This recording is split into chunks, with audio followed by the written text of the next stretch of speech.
Merci, Monsieur le Président. L'histoire politique du Congo jusqu'à l'avènement d'aujourd'hui. Je crois que, puisque nous sommes dans une séance de travail d'échange, on va ouvrir une liste, les uns les autres, pour donner des éclaircissements sur un certain point de problème, d'autres pourront apporter des amendements, voilà. Et puis des propositions, bien sûr, comment redynamiser notre combat politique, c'est-à-dire comment faire que les États généraux de la nation puissent aboutir. Voilà, donc on ouvre une liste. Bien, Monsieur le Président, merci bien, Moi, je salue le discours du ministre. Je crois que le ministre Mbatamba n'a pas trahi le collectif. Il vient du collectif, il est à l'extérieur, il s'adresse à des compatriotes qui ont le même combat que lui. Et sur toute la ligne, je pense qu'il n'a pas trahi l'esprit du collectif. Et je suis surtout heureux qu'il ait apporté de la précision sur un certain nombre de questions qui paraissent encore pas bien claires dans notre esprit au sein du comité. 1. Le collectif n'a pas de chef. 2. Il n'est pas désigné. Le moment venu, il peut venir, le chef du Congo qui peut venir de l'extérieur, il peut sortir aussi des rangs de l'intérieur, mais il n'est pas identifié. Donc sur la question du chef, cette question-là, c'est très bien. C'est très bien parce que elle semble donner l'impression qu'à l'extérieur, bon, nous semblons nous aligner sur des gens qui sont à l'intérieur. Il dit bien que le collectif, c'est un groupement de camarades totalement qui travaillent dans l'esprit de ce qu'ils ont voulu. Il y a des mots forts qui sortent de son discours. L'élargissement. Il faut que nous travaillions à nous élargir. L'unité. Il faut que nous travaillions à nous unifier. La cohésion. Il faut que nous travaillions à faire de la cohésion. Et puis, un mot important, nous sommes un relais de l'extérieur, un relais de l'intérieur du pays. Donc, l'interdépendance entre nous et le collectif, elle est totale. C'est pour cela que je dis que le chef, demain, peut sortir aussi bien de l'intérieur que de l'extérieur. Donc, cette interdépendance que nous avions par les mécanismes de relais entre nous et eux, ce sont des mécanismes qui nous arrangent essentiellement. Et puis c'est très bien, le ministre Mbatamba, il nous rassure. Il nous rassure. Ils sont avec nous, nous sommes avec eux. Quand tout ça s'est dit, je crois, M. le Président, tous nos petits préjugés, il n'a cité aucun nom. Aucun nom il n'a cité pendant, il a parlé pendant 45 minutes. Aucun nom il n'a cité. Il n'a pas cité Mukwege, Tabatamba, Italie, aucun. Donc nous sommes ici tous égaux pour un combat commun. Et le moment venu, nous désignerons quelqu'un qui sortira de nous pour que nous l'accompagnions à la victoire. Moi, je suis content de ce discours parce que c'est un message de cohésion, un message de sérénité, un message qui nous demande de rentrer dans notre identité qui est la seule, celle du combat pour gagner demain. Et ça, c'est très bien. C'est très bien parce qu'il complète justement Mukwege, bon, qui était là, qui a parlé avec nous. On n'a pas eu les moyens de parler avec le ministre. Disons. Le ministre, en fait, le colonel qui fauchait là, si les moyens sont donnés de parler avec lui, il faut le faire. Et moi, je suis absolument certain que de tous les camarades qui sont au Congo, le message qui est le message précis, c'est le message d'un combat commun, aussi bien à l'extérieur qu'à l'intérieur, pour que le jour-là, aux États généraux, nous soyons comme des chevaliers qui sont dans une même batte pour un combat commun. Merci beaucoup. Monsieur le ministre, je vous remercie. Monsieur Sirius.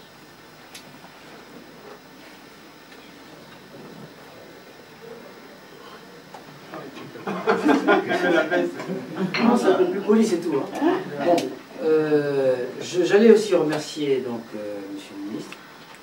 dire que j'ai beaucoup apprécié le discours, en fait, qui nous implique, hein, un peu plus que la moyenne. Tout doit être fait pour Alors, un petit bémol avant d'ailleurs. Tout le long du truc, en tout cas tout est parfait dans le discours, sauf que je trouve que de 92 à 97, tout était parfait pour le gouvernement en place et tout était très faux pour l'opposition qui était malhonnête. C'est un peu... Bon, bref, on met ça de côté. Ce qui est important, c'est ce qui arrive pour demain. Pour ce qui arrive pour demain, cher Yaya, c'est que il ne faut pas qu'on ait un seul objectif, qu'on ait les états généraux et puis après on verra. Je pense que ce que vous avez même vous-même dit tout à l'heure est important. Qu'on sache préparer déjà ce qui va advenir. Toujours sur les compliments, ça c'est fantastique. Nous n'avons pas le pouvoir du Nord qui est en train de massacrer les gens du Sud ou de les mettre dans la famine. Nous avons une clique qui fait du mal à tout le monde depuis son quai, je ne sais pas comment ça s'appelle, jusqu'à je ne sais pas quel autre fin du village. Donc tout le monde subit la même chose. Il s'agit d'un pouvoir qui plus ou moins ne répond pas aux attentes, en tout cas au minimum de son pays, et qui fait autre chose que ce qui devrait lui être demandé. Pour en revenir au truc de cette histoire de chefferie, je ne sais pas comment appeler ça, c'est aussi un grand mal pour notre pays.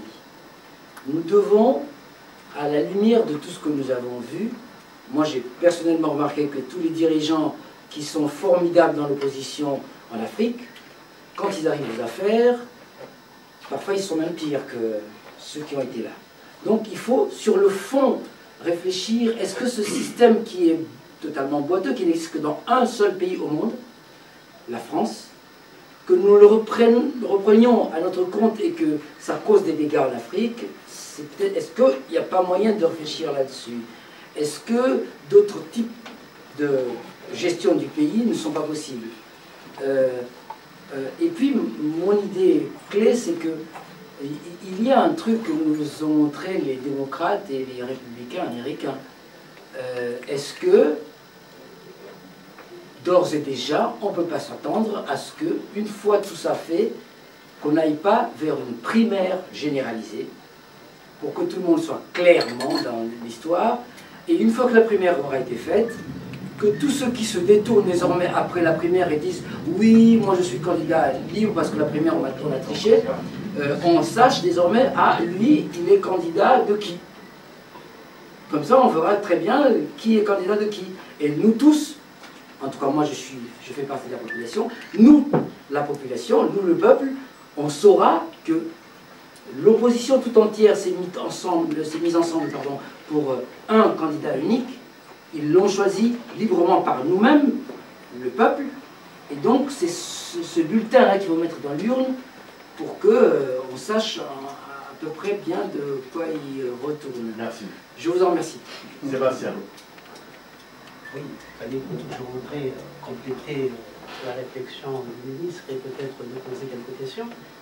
On assistait à une longue histoire de notre histoire politique qui aboutit, en définitive, comme figure politique majeure, la caste. Et les bureaucraties, on a dit, et surtout qu'elle exclut. Et le ministre n'a pas expliqué comment il formulait cette exclusion. C'est une question importante, il faudrait la formuler. C'est quoi cette exclusion? Et je pense que la question de l'homme qui est sous-jacente à cette longue histoire a produit l'homme congolais, un certain type d'homme congolais, un certain type de peuple congolais, et on voit très bien que c'est une différente somme de greffes. Il y a eu la greffe du CNR, la greffe du MNR, la greffe de la GMNR, la greffe du PCT, et c'est tout ça qui n'a pas été discuté, me semble-t-il, de façon subjective à la conférence nationale souveraine. Et nous sommes encore sur cette question. Il faut le dépouiller de toutes ces traditions. Il faut le dépouiller. Et c'est une question critique. Elle mérite, je crois, là il faut trouver la formulation, mais la question elle est toujours posée. Je suis d'accord avec vous que vous vous préoccupez de cette question depuis d'ailleurs quand nous étions à l'Hermine, la question de l'homme. Mais il faut voir cette question de l'homme comme celui qui a transporté plusieurs histoires et que jusqu'à présent, cette conscience n'a pas la capacité, abandonnée à elle-même, de s'en dépouiller. Ça, c'est le premier point. Le deuxième point, c'est la difficulté générale de notre lutte. Le registre est tout à fait limité, le registre politique et militant. C'est le seul qu'on a.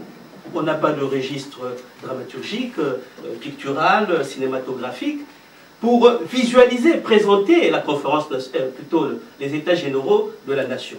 Parce que je pense que sur une pièce de théâtre, par exemple, sur une scène dramaturgique, c'est beaucoup plus accessible à notre peuple d'accompagner après l'effectivité pratique de cette affaire. Donc le registre, le nôtre, il est très limité.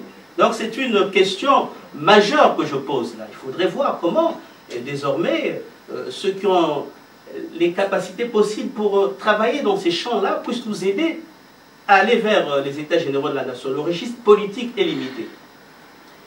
Et enfin, le dernier problème, je crois que j'avais fait la suggestion la dernière fois à mon ami Raphaël, qu'il fallait qu'on arrive à construire des que sais-je dirigés par le comité d'action pour les États généraux, la diaspora pour les États généraux. Votre intervention notamment sur la question qui porte sur la modernisation des transports et sur la critique des grands travaux de la municipalisation congolaise est importante. Si on peut avoir cet esprit-là, discuter avec Raphaël et tous les autres, et en faire la publication, je crois que ça sera majeur. Quant au tabou du chef, il faut lever ce tabou. On ne peut pas continuer à...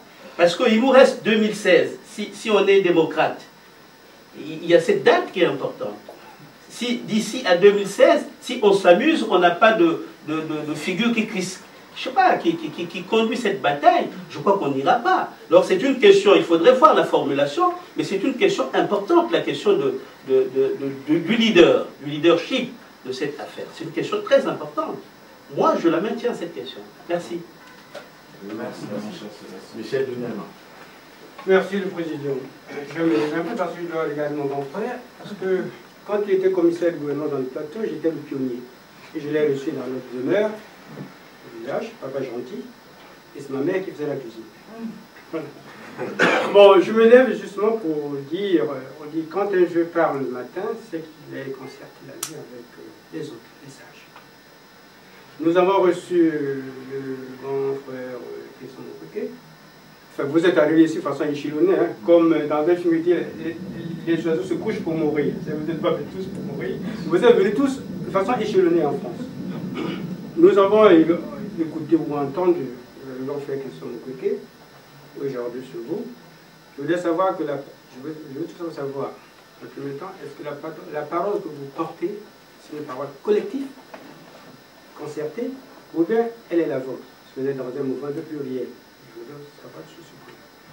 Et deux, comme on vous a vu différemment, chacun son temps, est-ce que, je ne vous donne pas les conseils, c'est pas que dans votre règlement intérieur, vous en dites un mot, est-ce que vous avez retrouvé pour faire le point sur ces rencontres, chacun dans son coin, en privé, des rencontres lues à Paris? Bon. Le dernier point, c'est tout simplement, je voudrais revenir, puisqu'il y a les questions que vous avez anticipées, enfin les réponses que vous avez anticipées à la question que je vais poser, mais qu'on trouve cette façon dans l'enchaînement du ministre Ouaga. Voilà à peu près ce que je... Merci. Monsieur Ange Michel. Oui, je pense que c'est pas facile de parler lorsqu'on a eu des orateurs comme Michel Dunema, c'est ce que je voulais justement parler, poser comme question, illustrer. Et puis les autres. Mais je reviendrai sur ce qu'a dit le président, mon cher grand frère. Il ne faut pas hésiter, je ne dois pas hésiter de le dire, parce que je n'ai pas plus de 66 ans. Mais je dirais que son discours a été un discours de clarification. En tout cas, merci pour cette clarification.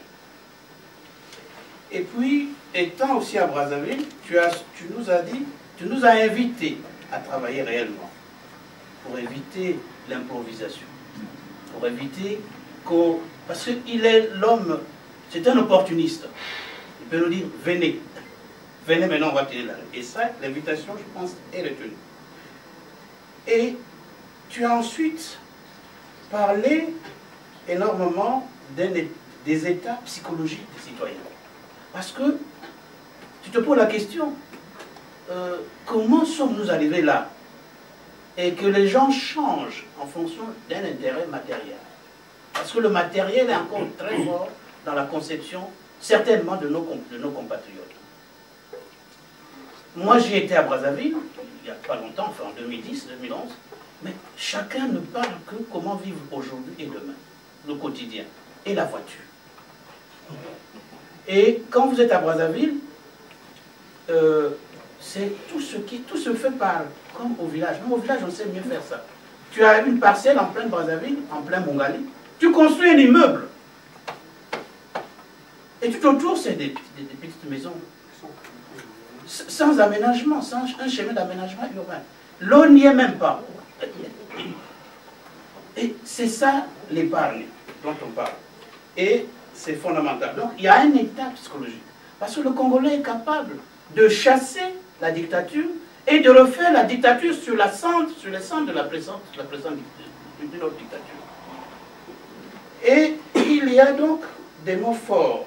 Un autre mot fort que tu as employé, c'est la responsabilisation de tous les acteurs de la lutte. Alors, si tout un chacun pouvait être responsable et porter le Congo, ce serait bon. Mais nous ne portons pas le Congo, parce que nous portons nos intérêts à nous. Ça, tu as su fleurir d'une autre manière. Et ensuite, il y a un problème que nous oublions, certainement que tu n'as pas su, tu n'es pas là pour étayer tout, il faut aussi que les autres réfléchissent. Il nous manque l'examen de faire la mue des transitions politiques au Congo-Brazzaville. Cette mue, nous ne savons pas la faire. Le 13, 14, 15 août, bien avant le passage de Sékou Touré, et les syndicats sont révoltés, comme c'est un bon agitateur, et nous chassons Yulu. Bien entendu, il y avait la force de Moutsaka et de Mouzavakani. Et nous chassons Yulu. On dit Yulu a tout volé. On change de constitution avec le groupe de Mpila. Pas Mpila aujourd'hui, hein, Mpila d'hier. Hein, Mpila d'hier. Avec certains communistes qui étaient à Toulouse. Bon, donc, après, nous avons Massamba Deba. Après, on chasse Massamba Deba.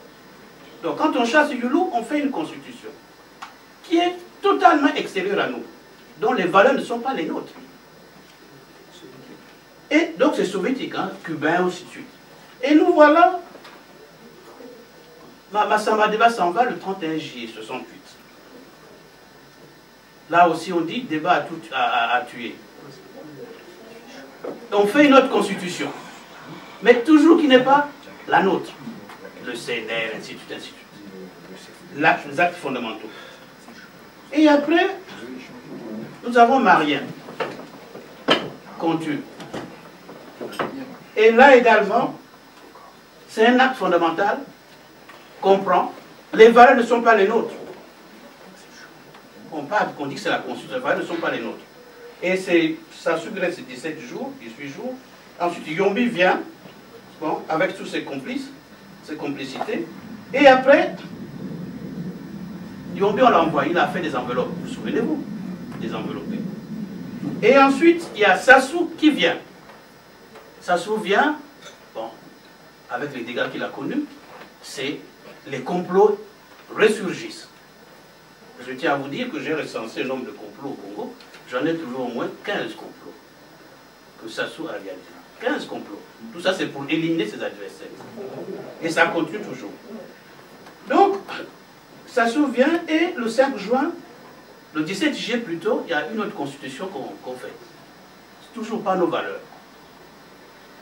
Et après, bon, Sassou et donc, il y a la pression comme je suis en train de faire là. La pression après la chute du mur de Berlin.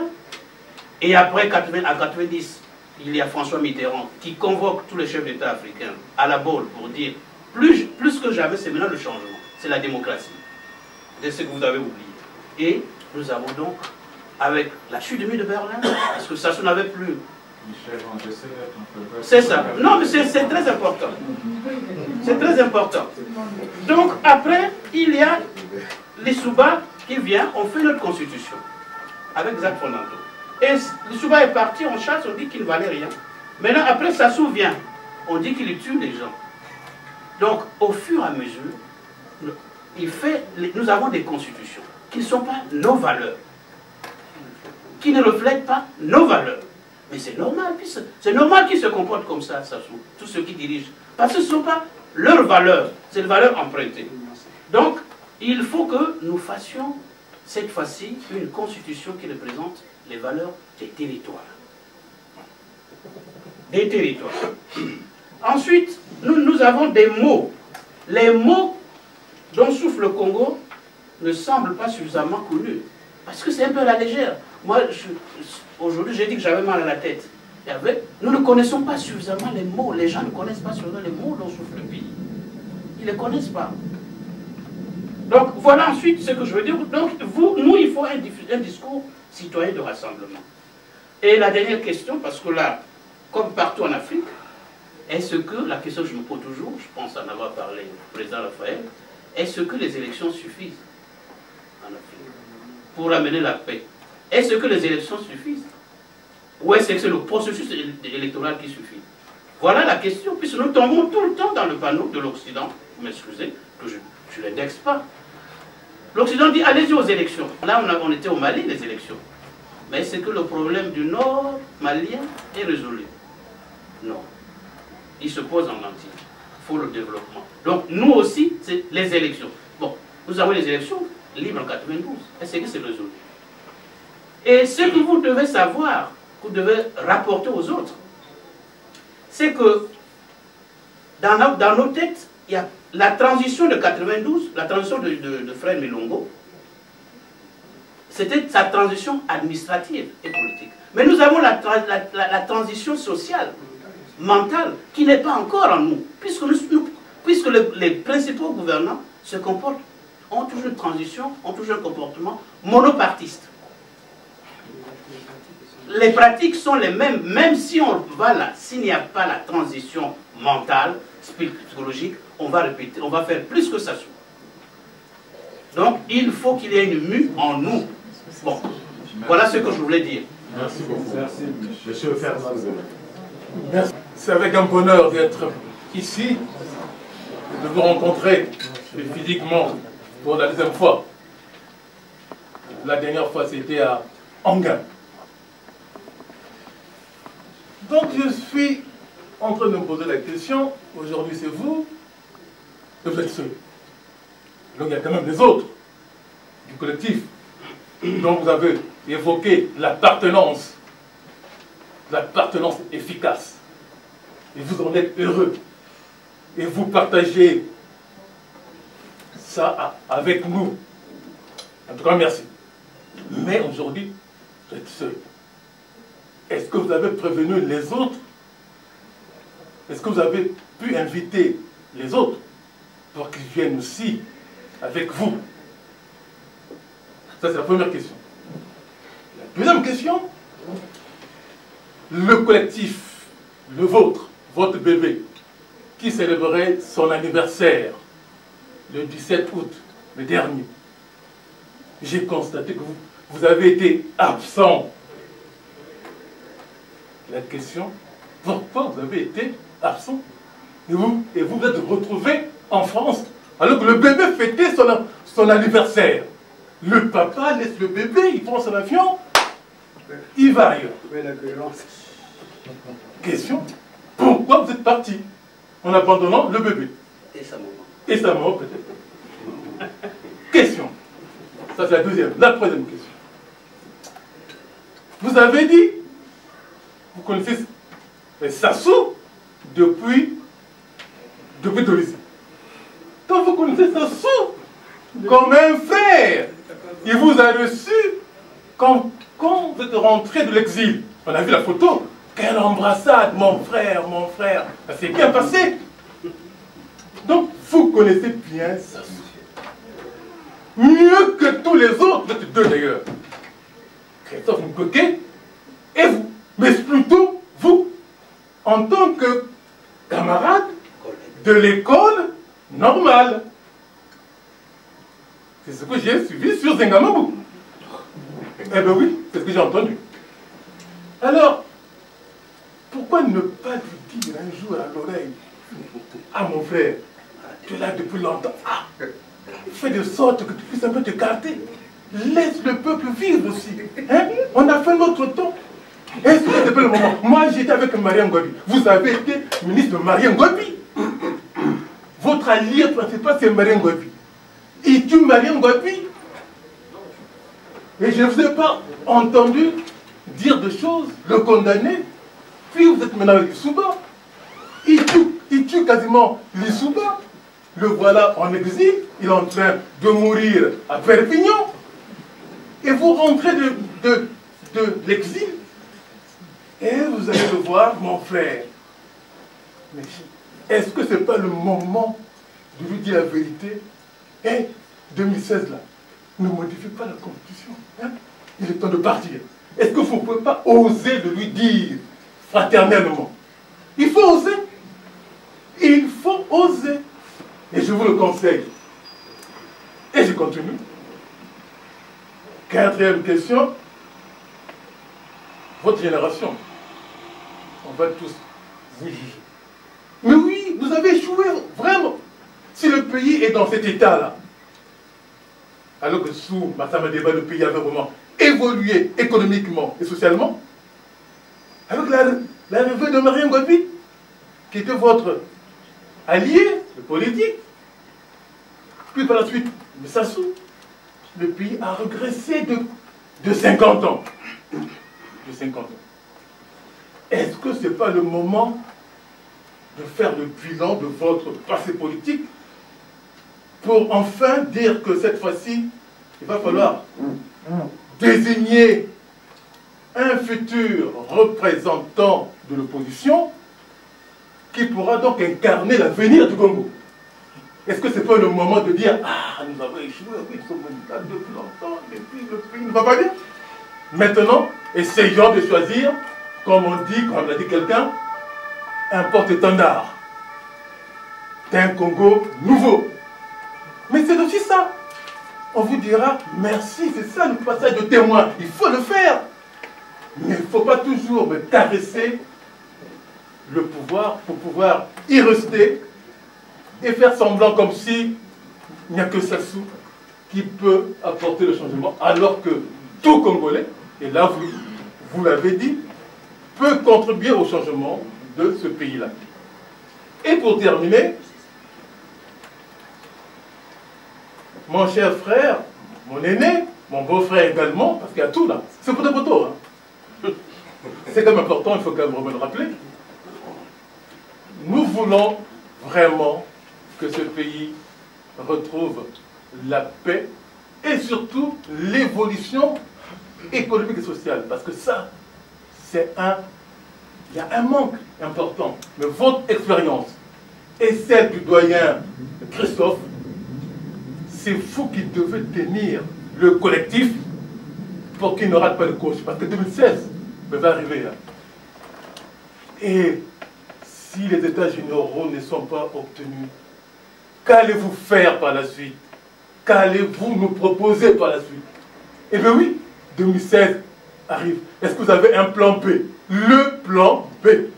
Et oui, il faut y penser parce que sinon, quand on vous reverra ici lors de votre prochain séjour, peut-être en août 2016, et Sassou sera déjà encore le président, on vous posera la question. Qu'avez-vous fait de nouveau?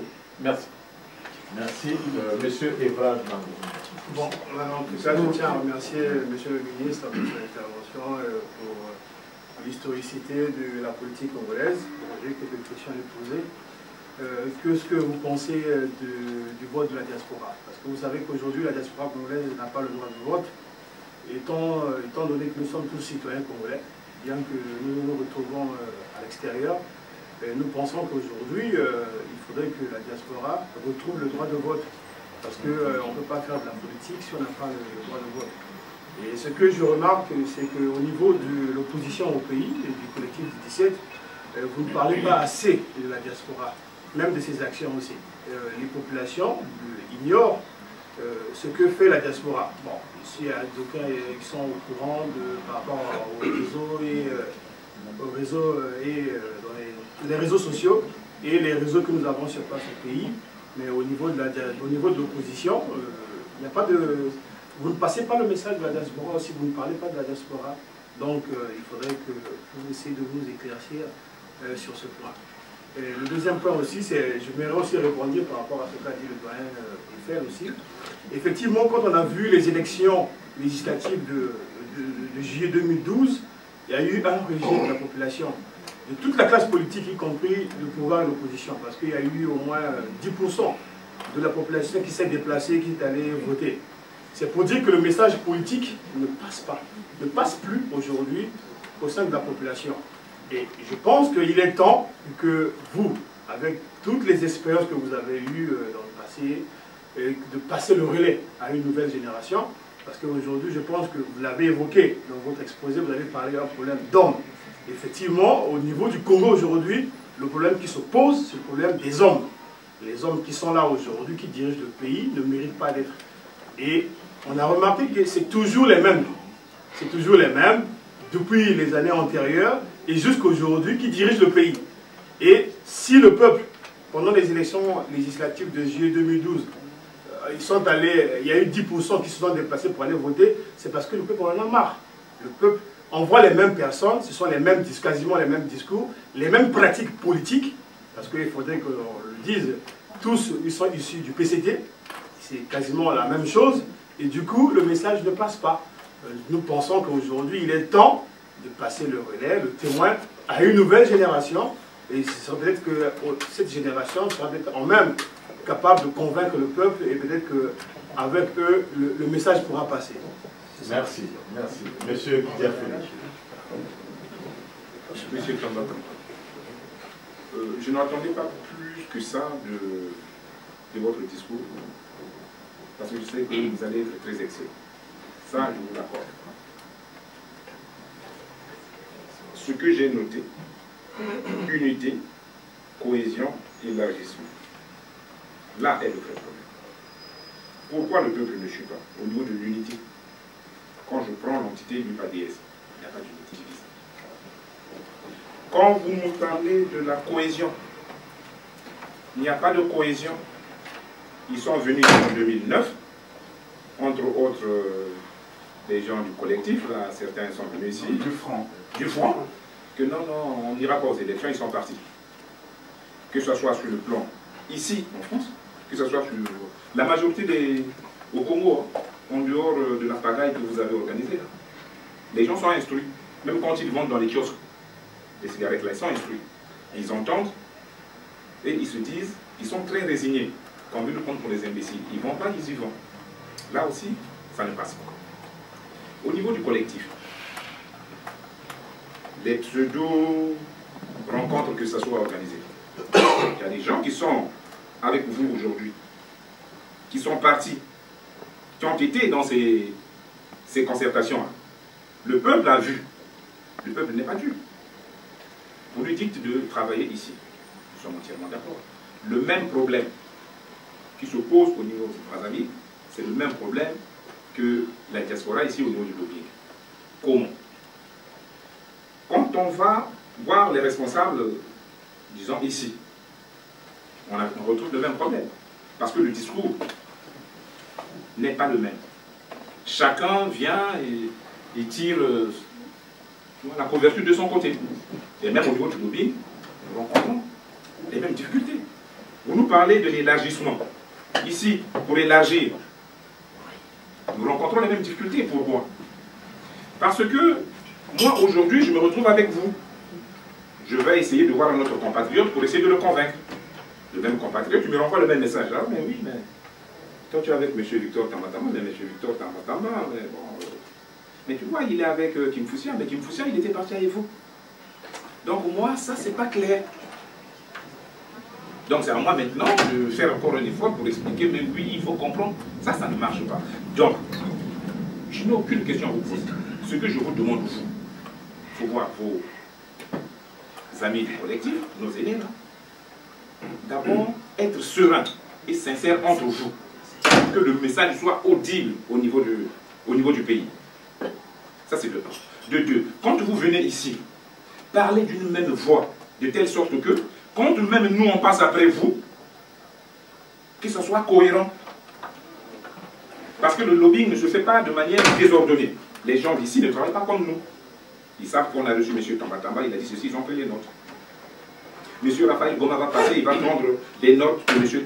Raphaël Goma dit ceci, machin et tout. Même s'ils ne le disent pas, ils vont prendre date avec M. Moulango qui va partir, ils sortent d'abord les fiches. Qu'est-ce que M. Tambatamba a dit? Il a dit ça. Qu'est-ce que M. Goma a dit? Il a dit ça. Ils savent déjà ce que les autres pensent. Et quand M. Moulango va arriver, ils savent déjà ce que pensent. Mais quand, si ce n'est pas cohérent, on ne peut pas nous prendre au sérieux.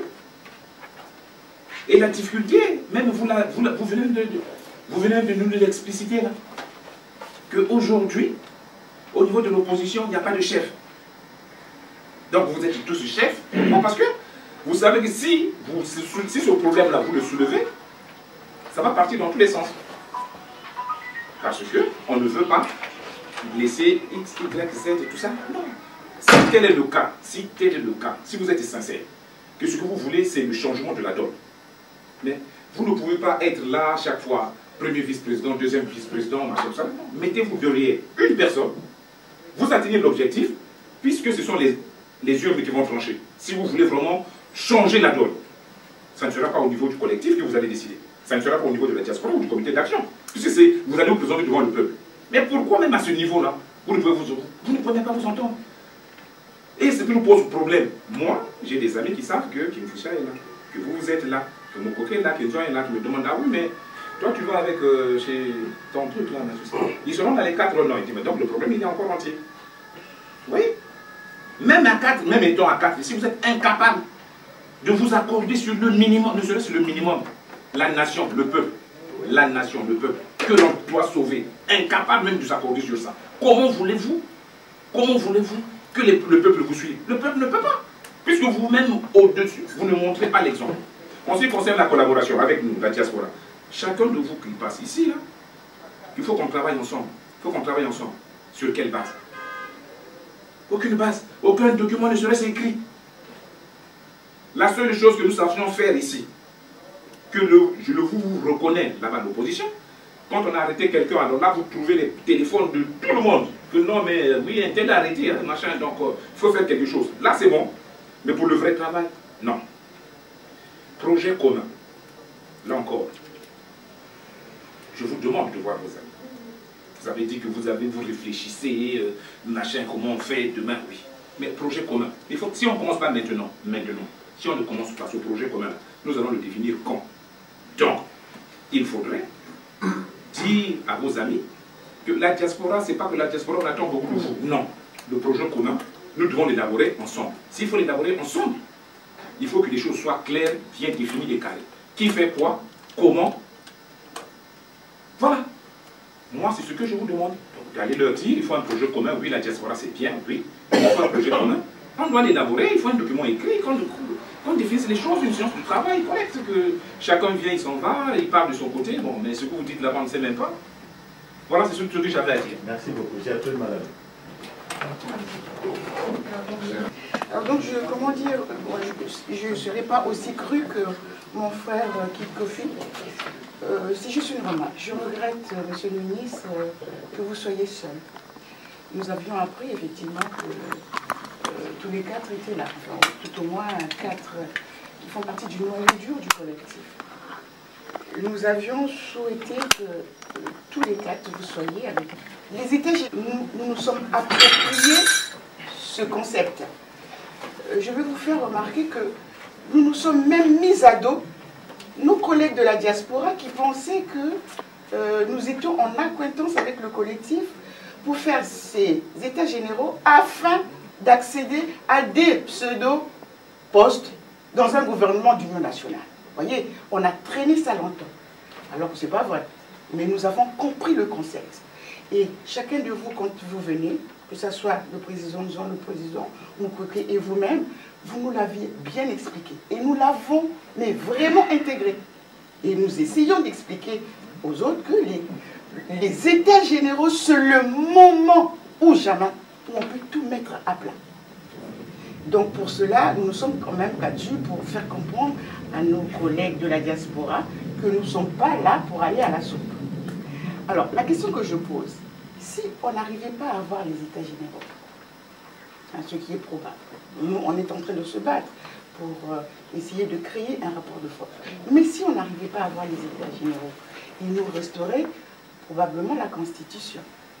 La Constitution qui demande que l'actuel président devrait partir en août 2016. Moi, j'ai un souci. Quand j'ai lu, peut-être en diagonale, les différents articles de la Constitution, ils sont 191. L'article 114 dit « Le président de la République ne peut dissoudre l'Assemblée. L'Assemblée nationale ne peut dissoudre le président de la République. » Donc, nous qui voulons demander le respect de la Constitution, parce que nous avons bataillé dur pour élaborer un manifeste, nous souhaitons qu'il respecte sa Constitution, non parce qu'elle est bonne, hein, elle fait force de loi, on doit la respecter. Alors, si Sassou partait en 2016, il va rester pour la mandature de l'Assemblée nationale 1 an. D'accord? Donc, ils doivent légiférer encore 1 an. Donc, eux, ils ne peuvent partir qu'en 2017. Qu'est-ce que vous avez prévu pour éviter la cacophonie à ce niveau-là? Si seulement on obtenait le départ de Sassou Nguesso. Or, à l'Assemblée générale, majoritairement, c'est une assemblée PCT. Voilà. Est-ce que vous avez prévu quelque chose pour éviter la cacophonie? Et pour terminer, votre discours a été fort, très impressionnant. J'ai bien aimé votre façon de nous solliciter pour la cohésion et l'unité, et surtout de nous donner un peu l'impression que la diaspora sert à quelque chose. Ça, j'ai beaucoup aimé, et je vous remercie.